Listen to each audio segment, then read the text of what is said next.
चलिए दोस्तों, आज हम सभी लोग पॉलिटी के एक महत्वपूर्ण चैप्टर न्यायपालिका के बारे में पढ़ेंगे।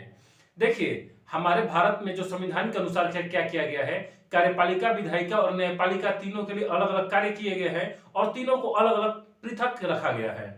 यहाँ पर जो भारत में न्याय करने की व्यवस्था किया गया है वह न्यायपालिका को सौंपा गया है, अर्थात न्यायपालिका का मतलब सुप्रीम कोर्ट, हाई कोर्ट और डिस्ट्रिक्ट कोर्ट को सौंपा गया है। जो भारत में न्यायिक व्यवस्था है वह एकीकृत एवं एकहरी है। एकहरी का मतलब एक पालन करने वाला, एकीकृत। जैसे एक डायग्राम से हम लोग अगर समझते हैं तो भारत में सबसे ऊपर है सुप्रीम कोर्ट। ठीक, भारत में सर्वोच्च सबसे पहले क्या है? Supreme court. उसके नीचे आता है हाई कोर्ट और उसके नीचे आता है डिस्ट्रिक्ट कोर्ट। छोटे छोटे इलाकों में छोटी छोटी जो कचहरियां होती है उसकी सर्वोच्च कार्य करता है डिस्ट्रिक्ट कोर्ट और बहुत सारे जिलों को एक राज्य के लेवल पर कार्य करता है हाई कोर्ट और विभिन्न राज्यों के से उच्च लेवल पर कायम करता है सुप्रीम कोर्ट।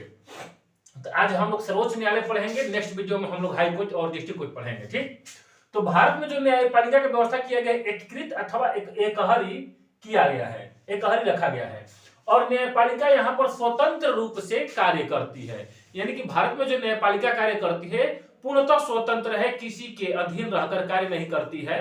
क्योंकि यहाँ पर न्यायपालिका पर किसी भी प्रकार से न तो विधायिका दबाव डाल सकती है और न ही कार्यपालिका, यानी कि न्यायपालिका क्या है, भारत में स्वतंत्र है। ठीक, अब देखिए सुप्रीम कोर्ट के गठन का प्रावधान किया गया अनुच्छेद 124 में। ठीक ना, अब देखिए अनुच्छेद 124(1) यहाँ पर रखा गया है। क्यों? तो अनुच्छेद 24(1) एक माने अनुच्छेद 24 के एक धारा के अनुसार सुप्रीम कोर्ट के गठन का प्रावधान किया गया है। जब मूल संविधान जब बनकर तैयार हुआ था तो उस समय सुप्रीम कोर्ट में कुल 8 जज थे, एक मुख्य जज और 7 अन्य जज। ठीक, इसके बाद इन जैसे जैसे काम का दबाव बढ़ता गया सुप्रीम कोर्ट में जजों की संख्या बढ़ाते चला गया। इस प्रकार से 2008 में भी संशोधन किया गया और फिलहाल करंट अफेयर्स में रखा गया है 2019 ईस्वी में नरेंद्र मोदी द्वारा यानी कि संसद द्वारा एक भी क्या किया गया, संशोधन किया गया और संशोधन करके वर्तमान में सुप्रीम कोर्ट में टोटल जजों की संख्या, न्यायाधीशों की संख्या 34 रखा गया है, जिसमें एक जज मुख्य जज का कार्य करेंगे और 33 अन्य जज कार्य करेंगे सहयोग के रूप में। अब देखिए सुप्रीम कोर्ट या हाई कोर्ट, यानी कि सुप्रीम कोर्ट में भी या हाई कोर्ट में भी जजों की संख्या को घटाने या बढ़ाने का अधिकार केवल और केवल संसद को है। यहाँ पर देखिए अंडरलाइन किया गया है। तो प्रश्न कभी भी वन लिनियर में पूछेगा कि किसी भी हाई कोर्ट या फिर सुप्रीम कोर्ट में अगर जजों की संख्या को घटाना होगा या बढ़ाना होगा, संख्या निर्धारित करने का हक सिर्फ और सिर्फ संसद को है, यानी कि संख्या घटाने और बढ़ाने का, नियुक्ति संबंधी नहीं। आप देखते हैं नियुक्ति, सुप्रीम कोर्ट में जजों की नियुक्ति कैसे होती है? तो राष्ट्रपति महोदय नियुक्ति करते हैं और वो अभी सुप्रीम कोर्ट के जज की सलाह से, ये बात अनुच्छेद 124(2) कहता है। यानी कि सुप्रीम कोर्ट के अगर किसी अन्य जज को वरिष्ठ जज बनाना है तो एक कॉलेजियम पद्धति होती है। कॉलेजियम पद्धति के तहत क्या होता है कि वरिष्ठ जजों का पैनल बना होता है। लगातार मान लेते हैं 10 को व्यक्ति का पैनल बना है, यही इसमें से अगर अभी मुख्य जज हो रिटायर होंगे तो फिर नेक्स्ट अगला जो वरिष्ठ जज है वही मुख्य जज बनेंगे। इस प्रकार से पैनल बना होता है जिसे कॉलेजियम पद्धति कहा जाता है। और जो जज रिटायर होने वाले होते हैं मुख्य जज, अगर वही मैंने सलाह देते हैं कि हाँ अगले नेक्स्ट व्यक्ति को क्या किया जाए, सुप्रीम कोर्ट का मुख्य जज बनाया जाए। तो जजों की नियुक्ति कौन करता है? सुप्रीम कोर्ट के सारे जजों की माने 34 जजों की नियुक्ति करेंगे राष्ट्रपति और वो अभी सुप्रीम कोर्ट के जज के सलाह पर। और इनको शपथ कौन दिलाते हैं? तो राष्ट्रपति महोदय भी अनुच्छेद 124(6) के तहत। तो सुप्रीम कोर्ट के जज की नियुक्ति कौन करेगा? सुप्रीम कोर्ट के मुख्य जज की नियुक्ति या किसी भी अन्य जज की नियुक्ति करते हैं राष्ट्रपति महोदय, शपथ भी दिलाते हैं वहीं।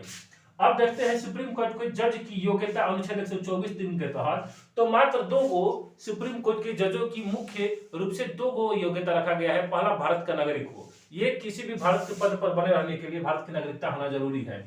और दूसरा का योग्यता रखा गया है सुप्रीम कोर्ट जज बनने से पहले किसी भी भारत की किसी भी हाई कोर्ट में, जो 25 हाई कोर्ट है, किसी भी हाई कोर्ट में, किसी एक हाई कोर्ट में या एक से अधिक हाई कोर्ट में भी कम से कम 5 वर्ष आप न्यायाधीश के रूप में कार्य किए हो, यानी 5 वर्ष जज के रूप में कार्य किए हो या 10 वर्ष सरकारी वकालत के रूप में कार्य किया है, या फिर राष्ट्रपति महोदय के नजर में आप कानून के अच्छे ज्ञाता होने चाहिए, तब आप सुप्रीम कोर्ट के जज की योग्यता रखेंगे। तो यहाँ पर लिखा गया है कि भारत का नागरिक हो, हाई कोर्ट में 5 वर्ष जज हो, या 10 वर्ष वकालत किया हो, या राष्ट्रपति के नजर में कानून का अच्छा ज्ञाता हो। अब सुप्रीम कोर्ट के जज की वेतन देखा जाए तो संचित निधि से दिया जाता है। सुप्रीम कोर्ट के जजों का वेतन संचित निधि से दिया जाता है, भारत सरकार के संचित निधि से। और जो मुख्य जज होते हैं, जो एक मुख्य जज होते हैं, उनका वर्तमान वेतन 2,80,000 रुपया प्रति महीना है।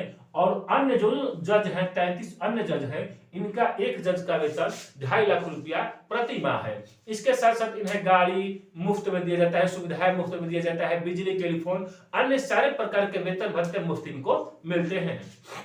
और रिटायर होंगे जब, तो इनके जैसे आज रिटायर होंगे तो इस महीने का अंतिम जो इनको वेतन भुगतान किया जाता है उसके 50% इनको वेतन के माने पेंशन के रूप में मिलेगा।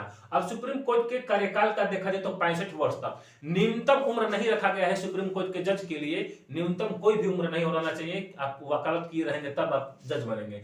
तो सुप्रीम कोर्ट के जज मैंने कितने वर्ष तक अधिकतम कार्य कर सकते हैं, तो 65 वर्ष की उम्र तक अपना कार्य करेंगे, इसके बाद वो रिटायर हो जाएंगे। अब इनको हटाने की विधि देखते हैं। अगर कानून के विपरीत कार्य करेंगे तो इनको हटाया भी जा सकता है। 2 कंडीशन में, पहला साबित कदाचार यानी भ्रष्टाचार में लिप्त पाए जाएंगे तो हटाए जाएंगे, या असमर्थता यानी कि असमर्थ है अपने कर्तव्य को निर्वहन करने में और जो पद नहीं छोड़ रहे हैं, तो किया जाता है संसद में राज्यसभा और लोकसभा से क्या होता है कि 2/3 राज्यसभा भी और लोकसभा भी 2/3 बहुमत से पास करेगा और इसके बाद राष्ट्रपति साइन करेंगे, तो सुप्रीम कोर्ट के जज पूर्णतः हट जाएंगे, जैसे राष्ट्रपति हटा जाते हैं। ठीक, लेकिन यहाँ पर क्या बात हो गया कि अगर माने राज्यसभा या लोकसभा किसी भी सदन से अगर पास किया जा रहा है, जैसे मान लेते हैं लोकसभा से पहले प्रस्ताव पारित किया गया कि हाँ प्रस्ताव लाया गया कि सुप्रीम कोर्ट के जज को हटाया जाए, तो पहले कम से कम 100 माने लोकसभा के 100 सदस्य का हस्ताक्षर होगा, तभी लोकसभा स्पीकर उसको एक्सेप्ट करेंगे। इसके बाद अगर राज्यसभा में गया तो राज्यसभा के 50 सदस्यों का हस्ताक्षर होना चाहिए, तभी राज्यसभा के जो सभापति होंगे उपराष्ट्रपति महोदय तभी इसको स्वीकार करेंगे। ठीक ना। अब देखिए अनुच्छेद 128 के तहत रिटायर्ड जज का पुनः बुलावा। अनुच्छेद 128 के तहत मान लेते हैं जजों की संख्या की कमी हो गई, तो या तो हाई कोर्ट से जज बुलाए लिए जाएंगे, या जो जज रिटायर हो चुके हैं उन्हें पुनः बुलाया जा सकता है। अब सुप्रीम कोर्ट की कार्य एवं शक्ति देख लिया जाए तो कुछ महत्वपूर्ण कार्य है, जैसे अनुच्छेद 13 में कहा गया है कि संसद द्वारा पारित किसी भी कानून को सुप्रीम कोर्ट निरीक्षण करके रद्द कर सकता है, ये बात अनुच्छेद 13 में कहा गया है। ठीक, इसके बाद एक अगला अधिकार इनका है मूल अधिकारिता। पहले का अधिकार सुप्रीम कोर्ट का क्या है, मूल अधिकारिता, माने राज्यों के बीच में जो वित्तीय लेन देन के हिसाब में जो झगड़ा हो जाता है तो उसको निपटाते हैं। तो राज्यों के बीच विवाद को निपटारा कौन करेगा, तो सुप्रीम कोर्ट करेंगे। इसके साथ साथ आप लोगों को पता होगा कि राष्ट्रपति या उपराष्ट्रपति के बीच में जो चुनाव होता है और उनके चुनाव के दौरान कोई विवाद उत्पन्न होता है तो अभी सुप्रीम कोर्ट सुलझाएंगे। दूसरा का रिट अधिकारिता अनुच्छेद 32 के द्वारा जारी सुप्रीम कोर्ट करता है, जब किसी भी मनुष्य के मानव का जो मूल अधिकार होता है, जैसे हम लोग का 6 मानव अधिकार मूल अधिकार मिला गया है, मौलिक अधिकार जिसे कहा जाता है, तो अगर कोई हमारे मौलिक अधिकार का हनन करता है तो हम अनुच्छेद 32 के द्वारा सुप्रीम कोर्ट जाते हैं और अनुच्छेद 32 के द्वारा ही सुप्रीम कोर्ट क्या करता है, रीट जारी करता है, जिसमें हम लोग पढ़े हैं कि बंदी प्रत्यक्षीकरण, परमादेश, उत्प्रेष लेखन, इस प्रकार से। अगला है अभिलेख न्यायालय। अनुच्छेद 129 के द्वारा सुप्रीम कोर्ट एक अभिलेख न्यायालय की तरह कार्य करता है। इसका मतलब क्या है, सुप्रीम कोर्ट अपने द्वारा दिए गए किसी भी निर्णय को एक कानून माना जाता है। सुप्रीम कोर्ट के किसी भी दिए गए निर्णय को एक कानून माना जाता है। मान लेते हैं कोई भी समस्या पर अगर सुप्रीम कोर्ट निर्णय दे दिया और जैसे ही निर्णय देता है तो वह एक अभिलेख के रूप में उसके अधीनस्थ न्यायालय काम करेंगे, यानी कि जो निर्णय दे दिया हाई कोर्ट उसको एक अभिलेख यानी कानून के रूप में कार्य करेंगे, फिर डिस्ट्रिक्ट कोर्ट भी उसको एक कानून के रूप में मानेंगे। इस प्रकार से अपीलीय न्यायालय, हम लोग जानते हैं कि अगर कोई व्यक्ति डिस्ट्रिक्ट कोर्ट से सजा पाता है तो वह अपील कर सकता है हाई कोर्ट, और हाई कोर्ट से अपील कर सकता है सुप्रीम कोर्ट। तो सुप्रीम कोर्ट एक अपीलीय न्यायालय के रूप में भी कार्य करता है, और जब सुप्रीम कोर्ट में भी अपील याचिका खारिज कर देता है तो आप आगे कुछ नहीं कर सकते हैं। अनुच्छेद 143 के तहत सलाहकारी अधिकार मिला गया है सुप्रीम कोर्ट को, यानी कि राष्ट्रपति महोदय अगर चाहेंगे तो सुप्रीम कोर्ट से सलाह मांग सकते हैं, कानूनी सलाह, लेकिन राष्ट्रपति महोदय ये सलाह मानने के लिए बाध्य नहीं होंगे, सिर्फ मांग सकते हैं सलाह।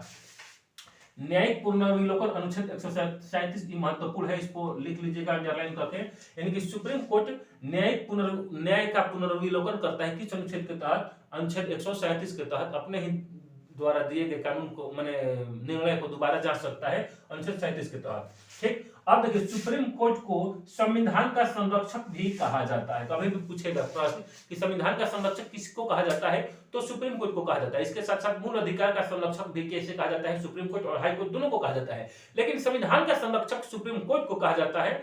अगर अच्छा लगेगा तो वीडियो को लाइक करिएगा, चैनल को सब्सक्राइब करिएगा।